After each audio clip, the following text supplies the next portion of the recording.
In this section, we will discuss about the next gland, that is parathyroid gland. Parathyroid gland.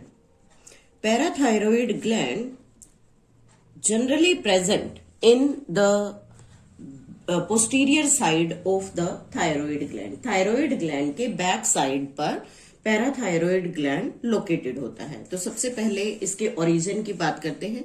It develops from endoderm. Endodermal origin है. Endoderm जैसा कि हमने last video में भी study किया था, endoderm is the inner most germ layer. वहां से पैराथायरॉयड ग्लैंड की फॉर्मेशन होती है. उसके बाद बात करते हैं लोकेशन की. Location, it is present on posterior side of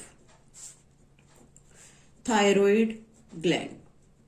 thyroid gland के पोस्टीरियर साइड पर प्रेजेंट होता है और इसमें 4 सेपरेट लोब्स होती हैं. 4 सेपरेट लोब्स आर लोकेटेड. तो अगर हम इसको डायग्रामेटिकली शो करना चाहें, then this is the part of the larynx.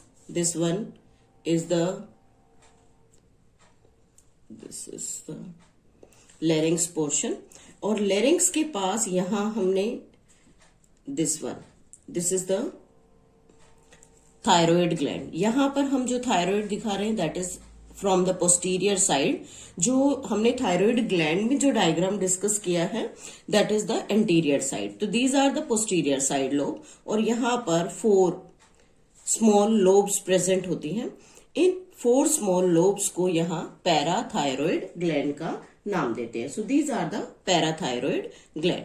तो इस तरह से जब हम इसे आगे मूव कराते हैं, दिस इज द इसोफेगस. और अगर इसे पीछे का हिस्सा देखें तो there is present the trachea. तो this is the structure of the parathyroid lobe. Now what about its hormones. Hormones में यहां एक ही हार्मोन रिलीज होता है, that is named as parathyroid hormone. इसी हार्मोन को हम पैराथॉर्मोन भी कहते हैं. And this is also named as Collip's hormone. Collip's hormone. Collip's scientist का नाम है जिन्होंने इसे discover. Now, what about the functions? Means parathyroid gland का जो हार्मोन है पैराथॉर्मोन, कौन कौन से फंक्शंस को में हेल्प करता है बॉडी के लिए. It helps in regulation of calcium metabolism. Body में कैल्शियम मेटाबॉलिज्म को कंट्रोल करता है. कैल्शियम के साथ साथ फोस्फोरस मेटाबॉलिज्म को भी कंट्रोल करेगा. इसी के साथ दूसरा फंक्शन ये परफॉर्म करता है, it mobilise the release of calcium into blood. It means जब हमारी बॉडी कैल्शियम डेफिशिएंट होती है या ब्लड में कैल्शियम का अमाउंट कम हो जाता है, तो उस टाइम पैराथॉर्मोन रिलीज होगा and it will help in mobilise the calcium ion into the blood. ये कैल्शियम आयन को ब्लड में मिक्स करेगा. लेकिन ये कैल्शियम आयन कहां से रिलीज होंगे? These calcium ion released from the bones से रिलीज करने का काम करेगा. इसी के साथ मींस ओवरऑल फंक्शन पैराथॉर्मोन का है कैल्शियम को रेगुलेट करना. जहां भी बॉडी में कैल्शियम प्रेजेंट है वहां से कैल्शियम को रिलीज करना स्टार्ट कर देगा. जैसे it helps in absorption of calcium ion from intestine. Intestine से कैल्शियम आयन को रिलीज करना स्टार्ट कर देता है. Next, it helps in resorption of calcium ion from nephron. Nephron में जब हम डिस्कस करते हैं कि यहां पर सेलेक्टिव रीएब्जॉर्प्शन होगा, तो एट दैट टाइम जो नेफ्रॉन है उसमें जो भी कैल्शियम आयन प्रेजेंट होगा उस कैल्शियम आयन को रिजॉर्व करने में हेल्प करता है. अगर यहां बात करें इसके फीडबैक कंट्रोल की, फीडबैक कंट्रोल इट मीन्स कैसे जो पैराथॉर्मोन है उसका रिलीज होगा और कैसे उस हार्मोन के रिलीज को सुप्रेस किया जाएगा। तो यहाँ पर जो कंट्रोल होगा that is only related to the calcium ion. तो जैसे सबसे पहले हम बात करते हैं fall of calcium ion in blood. Means fall of means यहाँ पर जो कैल्शियम आयन का लेवल है वो ब्लड के अंदर डिक्रीज हो गया। तो जैसे ही ब्लड में यहाँ कैल्शियम का लेवल डिक्रीज होगा then the secretion of parathormone takes place. Parathormone takes place. तो जस्ट इसके बाद सिक्रीशन होगी पैराथॉर्मोन की and that parathormone secrete and start metabolism regulation of calcium ion. Calcium ion को हर तरीके से ब्लड में बढ़ाने का काम करेगा। अब जैसे ही रेगुलेशन स्टार्ट हुआ it means there will be the normal level of calcium in blood. It means अब यहां पर जो कैल्शियम लेवल है उसका लेवल पहले के कंपैरेटिवली यहां पर इंक्रीज हो जाएगा और जितना ब्लड में होना चाहिए उतना अगर आकर यहां पर सेट होता है then there will be the inhibition of parathormone. अब उस पैराथॉर्मोन को सुप्रेस किया जाएगा और जैसे ही वो सुप्रेस होगा then there will be no more secretion of parathormone. Parathormone की सिक्रीशन वहां से बंद हो जाएगी। ये हमने लास्ट में भी डिस्कस किया था कि जो पीटीएच है this is parathyroid hormone PTH, इसका अपोजिट होता है calcitonin. Opposite is calcitonin. Calcitonin को हमने थायराइड ग्लैंड में डिस्कस किया जिसे हमने थायरोकैल्सिटोनिन के नाम से भी कहा था। तो यहाँ कैल्सिटोनिन का काम ब्लड में कैल्शियम के लेवल को कम करना और पैराथायरॉयड का काम कैल्शियम लेवल को इंक्रीज करना है। नेक्स्ट आते हैं डिसऑर्डर्स। डिसऑर्डर्स में अगेन यहाँ पर दो डिसऑर्डर्स हैं, एक हाइपर और एक हाइपो। सबसे पहले बात करते हैं हाइपो पैराथायरॉयडिज्म के बारे में। Parathyroidism, this hypoparathyroidism it means low PTH. जब बॉडी के अंदर पीटीएच कम हो जाएगा, डेफिशिएंट होगा, उस दौरान ब्लड में calcium level, calcium ion decrease हो जाता है और इसी डिक्रीज की वजह से हमारी जो मसल्स हैं, नर्व्स हैं, उनके अंदर एक्साइटेबिलिटी इंक्रीज हो जाती है। नर्व मसल एक्साइटेबिलिटी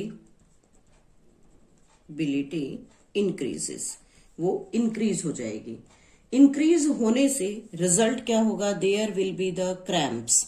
जकड़न आ जाती है हाथ पैरों में, हमारे बॉडी के जो पार्ट्स हैं वो प्रॉपरली मूव नहीं कर पाते। That problem is known as the parathyroid tetany. क्योंकि ये हमने लोकोमोशन वाले चैप्टर में भी डिस्कस किया था कि अगर ब्लड में कैल्शियम का लेवल कम होता है तो हमारी मसल्स जो हैं उसके जो प्रोटीन्स हैं दैट इज द एक्टिन और मायोसिन, उनकी बाइंडिंग नहीं हो पाती और उस बाइंडिंग के एब्सेंस में हमारी मसल्स मूव नहीं करेंगी, क्रैम्प्स आ जाएंगे, हमारे हाथ पैर जकड़ जाते हैं, पेनफुल सेंसेशन होती है। उसी प्रॉब्लम को टेटेनाई कहते हैं। The second problem is hyperparathyroidism. Hyperparathyroidism जैसा कि इसका नाम ही हमें सजेस्ट करता है, there will be the excess of PTH। और जब excess of PTH होगा it means इसका काम है ब्लड में कैल्शियम लेवल को इंक्रीज करना। then it will draw more calcium from bones से ज्यादा कैल्शियम को ड्रॉ करना स्टार्ट कर देगा। रिजल्ट क्या होगा कि हमारी जो बोन्स है उनमें डीमिनरलाइजेशन होगा, उन बोन्स का जो कैल्शियम है वो बाहर आएगा। Demineralisation causes softening of bones, हमारी बोन्स काफी सॉफ्ट हो जाएगी। There will be the more chances of fracture, fracture, it means fracture के चांसेस जो हैं वो इंक्रीज हो जाएंगे, बिकॉज यहाँ पर जो बोन्स हैं वो डिफॉर्म्ड हो चुकी हैं। सॉफ्टनिंग ऑफ बोन्स को आप डिफॉर्म्ड कह सकते हो, मुड़ जाती हैं हड्डियां और फ्रैक्चर के चांसेस जो हैं वो इंक्रीज हो जाते हैं। That problem is known as osteoporosis. This is known as the osteoporosis. This osteoporosis is more common in female. ये प्रॉब्लम जो है वो फीमेल में ज्यादा होती है और ऐसी फीमेल्स में होगी जो मीनोपॉज पर पहुंच चुकी हैं, जिनका मीनोपॉज पीरियड आ गया। इट मीन्स उनकी मेंस्ट्रुएशन जो है वो सिसेशन हो चुका है, वो बंद हो चुके हैं। और ऐसा क्यों होता है सिसेशन की वजह से? क्योंकि इसका जो इफेक्ट है वो प्रोजेस्टेरोन से जुड़ा हुआ है। प्रोजेस्टेरोन, तो जैसे ही प्रोजेस्टेरोन का रिलीज बॉडी में बंद हो जाता है, at that time there will be the excess level of calcium ion in the blood, और वो कैल्शियम बोन्स से निकल कर आ रहा है। इसलिए फीमेल्स के अंदर, जो फीमेल्स मीनोपॉज पीरियड पर हैं, उन फीमेल्स में जो चांसेस हैं ओस्टियोपोरोसिस के होने के वो बहुत ज्यादा हो जाते हैं। सो this is all about the parathyroid gland. Next gland in chemical coordination and integration is thymus. Thymus एक ऐसा ग्लैंड जिसे हम प्राइमरी लिम्फोइड ऑर्गन भी कहते हैं। It is primary lymphoid organ, जो लिम्फोसाइट्स बनाने में हेल्प करता है। प्राइमरी लिम्फोइड ऑर्गन या थाइमस का जो वेट है, it is approximately between 10 to 15 ग्राम। इसका जो वेट है वो 10 से 15 gram at the time of birth, means जन्म के समय इसका वेट 10 से 15 ग्राम के बीच होता है। जैसे ही हम प्यूबर्टी एज पर आते हैं, प्यूबर्टी एज पर आते आते इसका साइज इंक्रीज हो जाता है and it may be up to 30 to 40 gram. 30 से 40 ग्राम के बीच में प्यूबर्टी पर होगा। लेकिन जैसे जैसे हम प्यूबर्टी स्टेज के बाद की जो अपनी लाइफ है उसे स्पेंड करना स्टार्ट करते हैं, eight that time means mid adult life आप कह सकते हो, मिड एडल्ट लाइफ, उस टाइम इसका जो वेट है वो अगेन डिक्रीज हो जाएगा and it is approximately 10 gram. And at the ageing condition, जब हमें एजिंग दिख रही है, मीन्स बुढ़ापे की सिचुएशन स्टार्ट हो जाती है, देन इट गेट डिसअपियर, और तब ये ग्लैंड जो है वो डिसअपियरेंस हो जाता है इसका, मीन्स बॉडी से ये पूरी तरह फिनिश हो जाता है। और ये कह सकते हैं कि एजिंग सिचुएशन तभी हमें दिखाई देगी जब हमारी बॉडी से जो थाइमस ग्लैंड है वो कंप्लीटली डिसअपियर हो जाएगा। इसी के साथ इसके ओरिजिन की बात करते हैं, तो इसका ओरिजिन जो होता है वो एंडोडर्म से होता है, एंडोडर्मल ओरिजिन है। नेक्स्ट आता है इसका लोकेशन, ये हमारी बॉडी के अंदर कहाँ लोकेटेड होता है। लोकेशन में अगर बात करें तो it is present between sternum, this is the chest bone, sternum and aorta, और हार्ट से निकलने वाला एओर्टा, उन दोनों के बीच में ये जो थाइमस ग्लैंड है लोकेटेड होता है। It is soft, pinkish and bilobed mass. Soft होता है, पिंकिश है और बाइलोब्ड मास है। हमारी चेस्ट बोन और हार्ट से निकलने वाला एओर्टा दोनों के बीच में लोकेटेड होता है। ये हम डिस्कस कर चुके हैं कि इसका साइज बर्थ के समय छोटा, प्यूबर्टी के बाद, प्यूबर्टी तक पहुंचने पर ये इंक्रीज होता है, और जैसे जैसे अडल्ट की सिचुएशन आती है उस एडल्ट सिचुएशन में again it will start decreasing, इसका साइज फिर से डिक्रीज होना स्टार्ट हो जाता है। Now what about its hormone. इस ग्लैंड से एक ही हार्मोन रिलीज होता है, that is named as thymosin. Thymosin hormone release होगा which stimulate development of immunity, हमारी इम्यूनिटी को मेंटेन करने में हेल्प करता है, उसे डेवलप करने में हेल्प करता है। और कैसे ये इम्यूनिटी को डेवलप करेगा? Bye formation of different WBCs में जितनी भी डिफरेंट टाइप्स की सेल्स होती हैं उन सब के फॉर्मेशन में हेल्प करता है। उसी के साथ it hastens attainment of sexual maturity. It means sexual maturity के प्रोसेस को एनहांस कर देता है, उसे स्पीड अप कर देता है। So this is all about the gland thymus.